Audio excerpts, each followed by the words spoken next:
Hi, my name is Dr. Vishrut Joshi. I am a consultant pediatric intensivist at Ankura Hospital, Pune, and today we are going to demonstrate ultrasound-guided insertion of a peripheral venous catheter. Insertion of a peripheral venous catheter or a cannula is a very commonly done procedure. The use of ultrasound is especially needed when we are dealing with a situation where we are struggling to get an IV cannula in spite of doing multiple attempts, or the same technique can be used for the insertion of arterial catheters, PICC lines or central lines. So we'll discuss about the procedure now. As we can see, we have Aditya, who has kindly agreed to volunteer for the procedure. I have got Sagar with me, who is a pediatric registrar, and he is going to help me demonstrate this procedure. We've already taken preparation for IV cannulation. The other thing that you need for the procedure obviously is an ultrasound machine. We will begin with demonstrating how to clean the ultrasound probe. Sagar, can you please pass on the ultrasound probe, one with the linear footprint. So for this procedure, we need a high frequency probe with a linear footprint. As we can see, I've already taken 2% chlorhexidine and this gauze to clean the probe. The probe should be cleaned without miss before and after the procedure. As you can see, I'm cleaning the probe before the beginning of the procedure. Okay. Once we have cleaned the probe, we need to make sure we need adequate amount of jelly on the limb of the patient so that we can get rid of any air between the ultrasound probe and the skin of the patient. So we will put some jelly on the ultrasound probe. Okay. And then you want to make sure your probe marker orientation is appropriate. You check the probe marker orientation. You can either have a look at one of the sides of the probe and it should align with the markers on the screen. The other way of doing it is by touching on one of the sides of the probe, and as you can see, you're able to see my finger touching the probe, and that way we are making sure that the probe is aligned with the screen. After we have made sure that the probe marker orientation is appropriate, there are a few things to be kept in mind before we initiate the procedure. The first thing is orientation or lining of the axis. When I say axis, it means myself, the person who is performing the procedure, the limb on which the procedure is being performed, and the ultrasound machine. All three of this needs to be in the same direction or a same line. The other thing, the limb needs to be adequately supported. As you can see, we have done that using pillows and bed sheets. The third thing, you have to make sure you have got adequate depth and adequate gain on the ultrasound machine as per the requirement of the procedure. And then we can go ahead and find a good vein to go ahead with the procedure.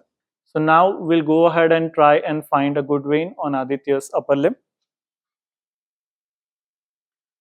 So I'll put the probe on Aditya's hand and I'll move the probe forward and backward to find a good vein on Aditya's limb. As you can see, I have got a good vein which is quite superficial within first half centimeter of the skin, and I am trying to move my probe forward to find out whether this vein is straight or not. Okay, as you can see, this vein is branching into two parts, and if we follow one of the parts,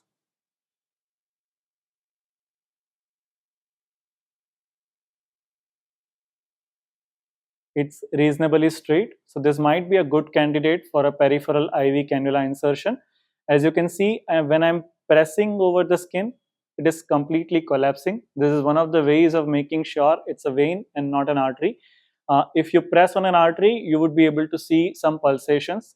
The other ways of differentiating between an artery and vein are using color or use of Doppler. Post insertion of cannula, you can do a blood gas to find out whether it's an arterial blood gas or a venous blood gas. Okay, so we'll go ahead and demonstrate the technique now. It is called ultrasound guided dynamic needle tracking technique, and we'll go ahead and start now. Sagar, can you please pass on the cannula to me? So keeping the vein in the center of the screen, and by keeping it under the center of the footprint, will enter the skin just under the center.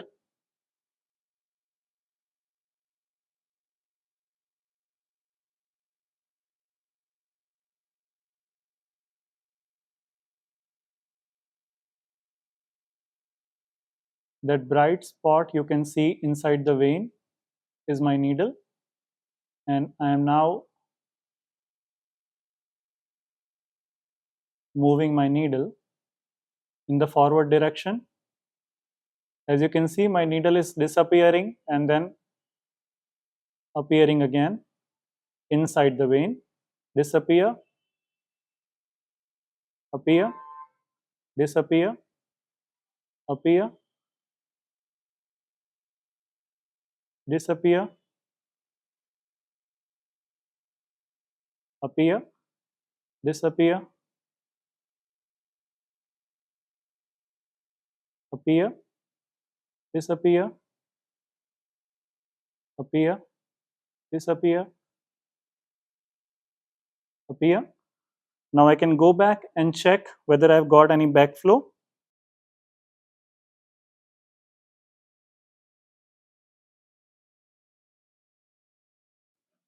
As you can see, I've got some backflow in my cannula here.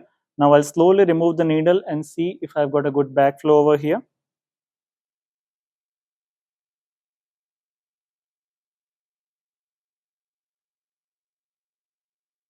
As you can see, I've got a very good backflow. The cannula is inside. Now I'll pass on this cannula over my needle.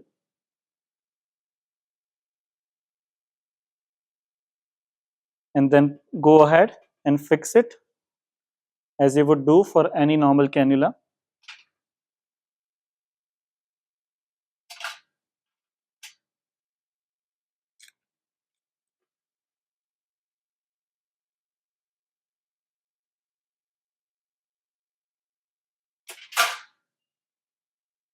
We'll clean the jelly from the surrounding area.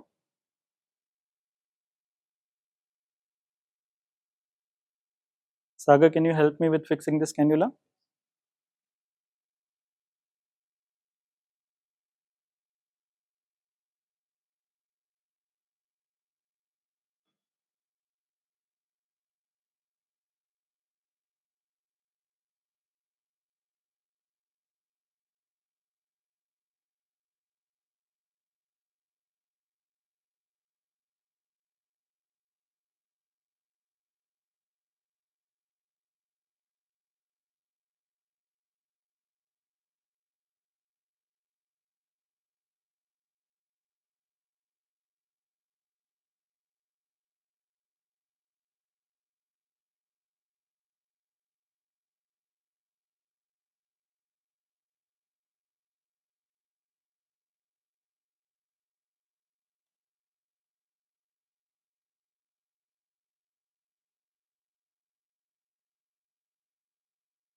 Okay, that is all fixed and good to go. So we've demonstrated this procedure on a healthy adult volunteer. Uh, in real life, we'll be dealing with pediatric patient, and getting cooperation from them is close to impossible. The things that we do to make the procedure smooth is around 30 to 45 minutes before procedure, we put local anesthetic where the vein is, and what we do is we use one or two assistant that will help immobilize the limb of the patient on which the procedure is to be performed at the time of procedure. I cannot emphasize more about importance of the assistant's role, because immobilizing the hand of the patient is of vital importance to make this procedure successful. In experienced hands, even for peripheral cannula, the success rate at first attempt is more than 95%. I hope this information was helpful. Thank you.